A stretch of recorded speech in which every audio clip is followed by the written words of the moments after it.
અત્યારની માર્કેટની જે પરિસ્થિતિ છે એ જોઈને મને થયું કે એક સાચી સ્ટોરી છે, હું તમારા લોકો જોડે શેર કરું.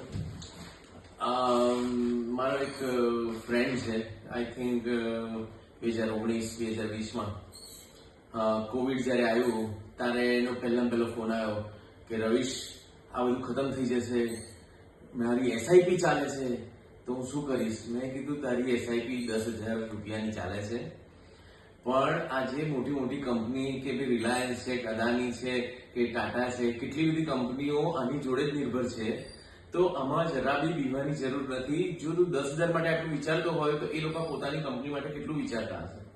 અને એણે મારા પર વિશ્વાસ રાખી અને એસઆઈપી ચાલુ રાખી.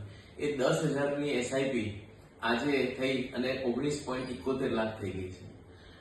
એટલે આઈને મને કહે છે તું જ મારો સાચો મિત્ર છે. મેં કીધું હું નહીં, એસઆઈપી જ તારો સાચો મિત્ર છે. એટલે નેવર સ્ટોપ એસઆઈપી. એસઆઈપી કોઈ